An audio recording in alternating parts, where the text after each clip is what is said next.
To anyone who's ever felt small in the face of something bigger, know this. Fear doesn't make you weak. It makes you alert. It makes you alive.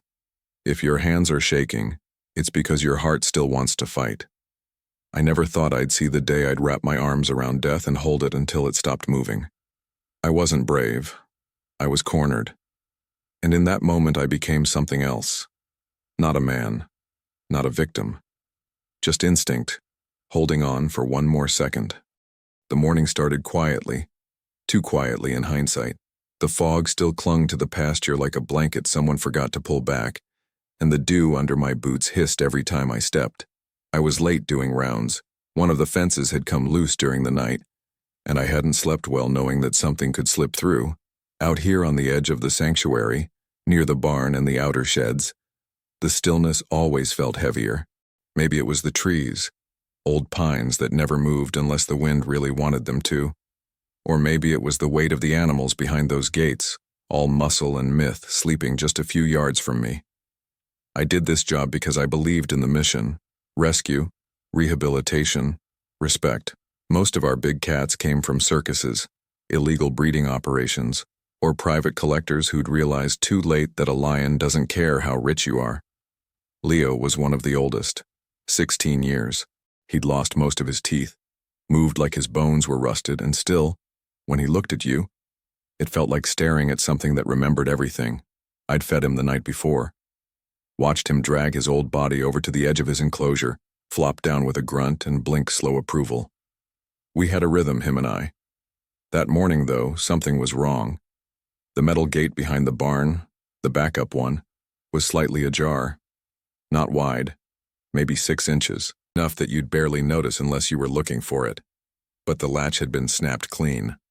Not rusted through, snapped, like something stronger than metal had insisted on getting through. My chest tightened. I radioed in a check-in but got static. Not unusual. That corner of the property always killed signal. I told myself it was fine. It had to be. I started walking the perimeter anyway, eyes on every shadow. The smell hit first, not rot, not blood. Lion. If you've ever been close enough to a lion to smell it outside the cage, you never forget. Musky, warm, sour like sweat after fear. My heart started racing before I saw anything. The barn door was open, just enough to slide through. I kept walking, but slower now. Every instinct in my body was telling me to turn around, to get help. But I wasn't thinking straight. Or maybe I was thinking too straight. If Leo was out, someone else could get hurt. Or worse. Inside the barn was pitch black. I stepped in with my flashlight raised, sweeping it across hay bales and empty stalls. That's when I heard it. A low, guttural exhale. Not a growl, not yet. Just breath, like something had been holding still for too long and was finally remembering how lungs worked. I froze. The light caught eyes, low to the ground and wide apart. Not blinking, not afraid. Just there. He wasn't supposed to be out. There wasn't even supposed to be a way for him to get here. I backed up, slowly. But Leo moved faster, quieter than I thought something his size could. He didn't roar. He didn't lunge. He walked toward me with this horrible, silent certainty, like he'd already made the decision. I dropped the flashlight. Everything went black except for the shape of him, darker than the dark, blocking out everything behind him. And then he came. All sound exploded. His paws on the hay, the crack of my ribs when he hit me, the scream I didn't know I could make. He knocked me flat in a second. My arms shot up on instinct, trying to protect my throat. His weight crushed my chest. I felt teeth on my forearm, what was left of them, grinding against bone, shaking me like a toy. I remember the heat of his breath, the strings of saliva hanging from his mouth as he growled into my face. I wasn't thinking anymore. I was gone. Buried. Then something shifted, not in him, but in me. I grabbed around his neck, under his mane, and held. I didn't know what I was doing. I just knew I couldn't let him pull back for another bite. We struggled in that barn like two animals. Not man and lion. Just rage and survival. I don't know how long it lasted. Maybe seconds, maybe hours. My arms wrapped around his throat, legs kicking out for leverage. He thrashed. He slammed me into the dirt wall. I didn't let go. Couldn't. If I let go, he'd kill me. And I knew he wasn't trying to scare me off. He was trying to finish it. I felt something give in my shoulder, a tear, a pop, and still I clung tighter. Not because I wanted to kill him, but because I wanted to live. He started to slow down. Not all at once, like a machine winding down, piece by piece. His legs buckled first, back ones shaking like they no longer knew how to hold his weight. Then the sounds shifted. Less growl, more grunt. Still angry, still wild, but fading. I kept my arms locked around his thick neck, cheek pressed against the heat of his fur. My entire body trembled. I didn't know if it was adrenaline, blood loss, or pure terror. His head dropped against my chest. I felt a vibration in his throat. One last breath, then nothing. For a moment I couldn't move. Couldn't believe he was still. My hands were cramped, locked in that final grip. I felt soaked, in sweat, in blood, in dirt. I didn't even know which was mine. The silence in the barn was total, like even the air had stopped out of respect. When I finally rolled away from his body, I couldn't lift my right arm. My shirt was torn open, chest streaked red. There were deep gashes down my side and puncture marks through my forearm. Every part of me hurt, but it was the stillness that scared me most. The stillness inside. I tried to crawl toward the open door, dragging myself with my good arm. My knees screamed with each push, probably broken. I didn't care. The world outside was glowing now. Golden morning light mocking the darkness I'd just been in. I heard voices in the distance. My name. Someone running. Boots crunching gravel. I tried to yell, but only a hoarse cough came out. Then a shadow crossed the light. Someone knelt beside me, hands on my face. "He's alive," they said, and I closed my eyes. The next thing I remember was the whine of an ambulance. Then ceiling tiles, all white, all the same. A mask on my face. Beeping, pain like knives every time I breathed. I drifted in and out for hours, maybe days. Faces came and went. A nurse, my boss, a sheriff's deputy with a notepad. I couldn't answer their questions. I didn't want to. The image of Leo's face, eyes locked with mine, played on a loop. Not in anger, not even fear, just something ancient, something that never belonged in a barn or behind a gate. Surgery was inevitable. Pins in my arm, staples across my side, a cracked sternum, torn ligaments in my leg. The doctors called it a miracle I survived. They said a younger lion could have killed me in 10 seconds. But Leo didn't kill me. He could have.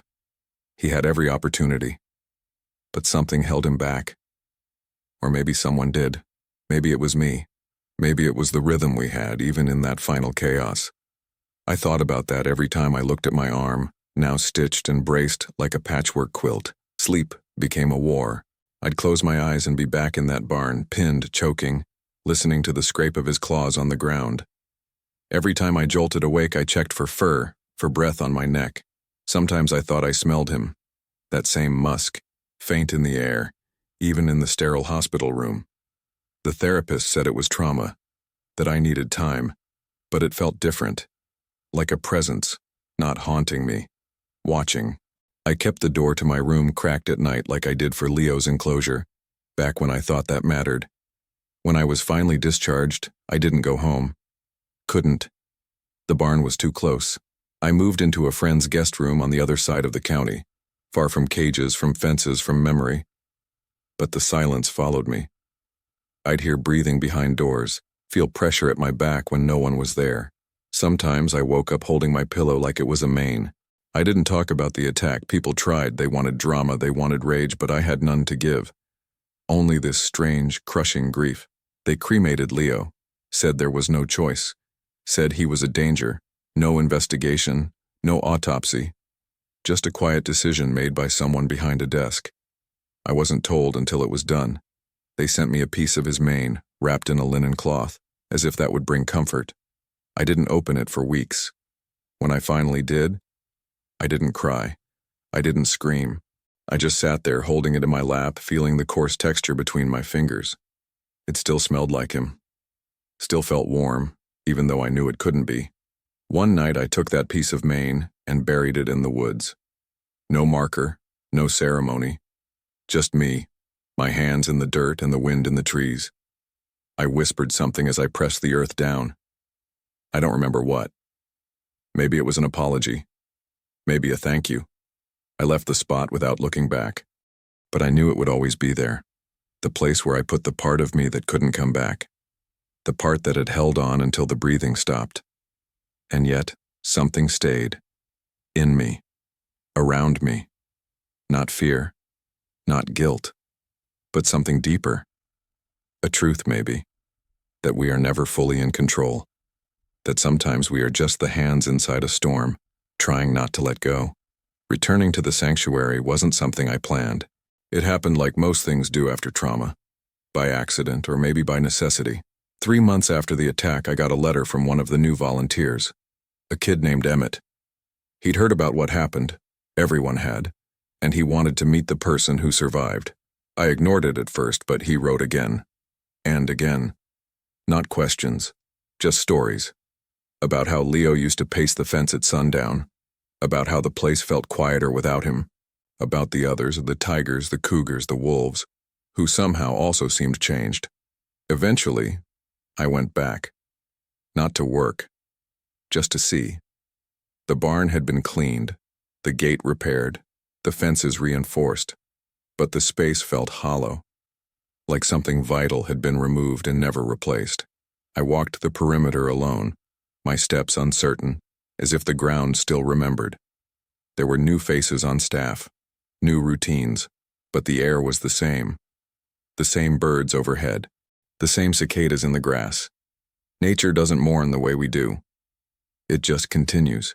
I found myself by the enclosure where Leo used to live.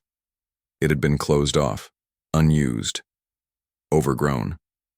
I stood there for a long time, watching the wind ripple the tall weeds. I remembered the sound of his paws, a rhythm I hadn't heard in months yet still echoed in my bones. For a moment I thought I saw him. Not literally, but in that way. Your body remembers shapes. A shadow moving through light. A presence just beyond the fence. My heart clenched, not from fear, but from this deep, wordless ache. I hadn't let myself miss him until then. I met Emmett that afternoon. He was younger than I expected, 20 maybe. Bright eyes, fast hands. He showed me around like I was a guest at my own funeral. The animals had accepted him. I could tell by how they watched him, alert, but not anxious. He asked me questions, but not about the attack. About Leo, what he was like, what he loved. I told him about the old tire Leo used to toss around, about how he hated the sound of thunder, about the time he refused to eat for 3 days until we figured out the meat had been left in a freezer too long. That evening, Emmett took me to the spot behind the barn, the place where it happened. It had been cleaned, repainted, but the floor still held faint scars in the wood. Claw marks, dents, traces of that moment. He didn't say anything, just stood with me. I lowered myself onto the ground slowly, feeling the shape of it against my back, the coldness of it. My breathing grew shallow. Images flooded back, the weight, the struggle, the stillness. And then, something new. Peace. Not comfort. Not healing, just the absence of panic. That night I stayed in one of the trailers on the property, same as I used to. I lay awake listening to the sounds I once knew by heart. The howls, the rustle of trees, the creak of fences. But nothing came for me. No breath on my neck. No claws in the dark. Just memory. Soft and blurred around the edges. At dawn I got up and walked to Leo's enclosure again. I climbed over the gate and sat inside. The dirt was cool. The grass tall. And for the first time since the attack, I didn't feel watched. I felt accompanied. In the weeks that followed, I visited more often. Never working, just being, talking to the animals. Listening, sometimes helping with feeding, always from a distance. My body still bore the damage. Stiffness in my arm, pain in my ribs, scars like burns. But inside, something had shifted. I no longer avoided the memory. I let it live beside me. Let it breathe. One day I brought flowers to Leo's old space. Just wild ones. Yellow and white. I placed them near the back where he used to sleep and said nothing. The sanctuary offered me my old job back. I declined. I wasn't ready. Maybe I never would be. But I helped start something else. A fund in Leo's name. For fencing, for veterinary care, for emergency training. We called it the Hold Line. A quiet reference. Only a few understood. But to me, it meant everything. That moment when you choose to hold on, not out of anger or violence, but out of the deepest, most desperate will to survive. To not let go until the storm passes. I began writing. Not a book, just letters. Like this one. To people who'd survived attacks, to caretakers who lost animals, to those who didn't understand why they couldn't move on. I told them, you're not supposed to move on. You're supposed to carry it. Let it shape you. Let it remind you. The body forgets pain, but the soul remembers truth. And the truth is, we're not so different from the animals we keep behind fences. We all want freedom. We all want peace. And when cornered, we all fight like hell for it. That day behind the barn, it didn't make me a hero. It didn't make Leo a monster. It just revealed what's always been there in both of us. Instinct, fear, fire, and something else. Something wordless and ancient that let me hold him in his final breath. Not with hatred, but with understanding. That day, I didn't just survive a lion. I met myself, and I've been trying to live with what I found ever since. That day, the barn didn't just break my body. It forced me to choose between fury and forgiveness, and somehow, even in the jaws of a lion, I chose to hold on. Some people ask me if I forgive him, as if forgiveness is a finish line you cross, like a light switch you flip once the bruises fade. The truth is, forgiveness isn't clean. It doesn't come all at once. It sneaks in quietly. It grows inside the silence. Some mornings I wake up and feel it there, like a softness behind my ribs. Other mornings all I can feel is the weight of him, the heat of his breath, the memory of that final thud against the barn wall. And even then, I don't hate him. I can't. That's the strange part. The closer I get to the pain, the more human he seems, and the more animal I realize I was. I've spoken to behaviorists since, experts, scientists. They all say the same thing. Maybe he was sick. Maybe old age confused him. Maybe he saw something in me that triggered a response, but they don't know. None of us do. That's the thing with predators. We pretend we understand them because we build fences, because we tag them, name them, feed them on a schedule. But there's a line we never cross, and they never forget it. Leo didn't attack because he was cruel. He attacked because he was alive. And that's what lions do when they feel something closing in. I've stopped trying to answer the question, why me? Not because I've found peace, but because I realized the question doesn't matter. I was there. He was there. And in that shared space of terror and instinct, something bigger than reason took over. What matters is the choices we made when no one was watching. No cameras, no weapons, just bones and blood and the will to stay conscious. That's where truth lives. Not in the survival, but in the decision to survive. I've returned to the barn twice since then, alone. Both times. I don't go inside anymore. I just sit behind it, back against the siding, hands in the dirt.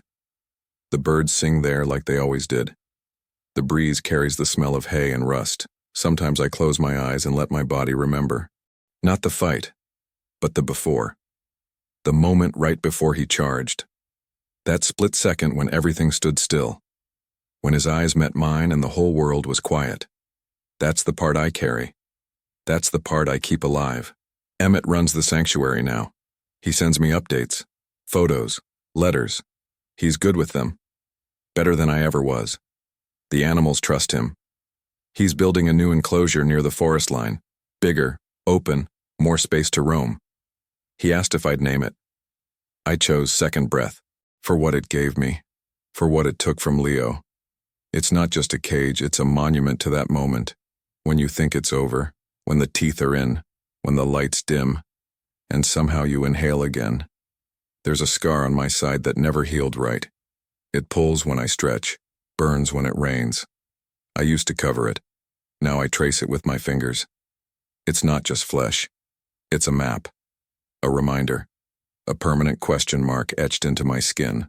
Not asking why it happened, but how I made it through.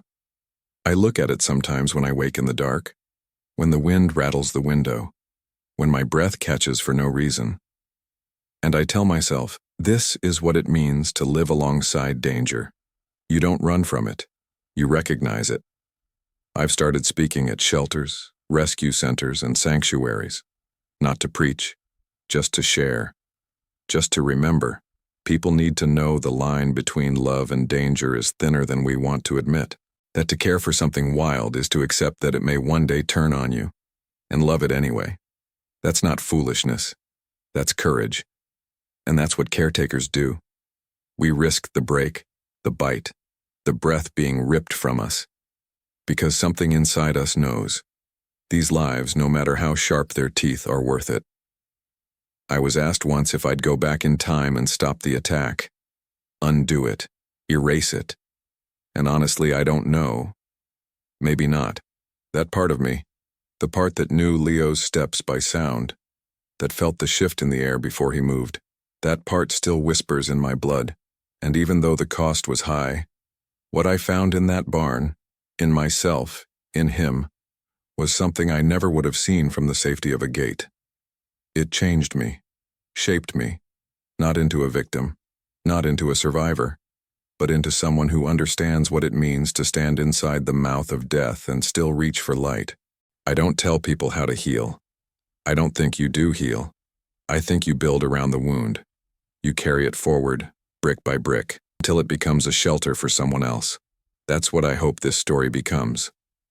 Not a warning, not a tragedy, but a place someone else can stand when their knees buckle. A place that says you can make it. You can hold on, even when it breathes against your neck. That day, the lion didn't die alone. And I didn't live untouched. We met in the middle, in fear, in fury, in something ancient.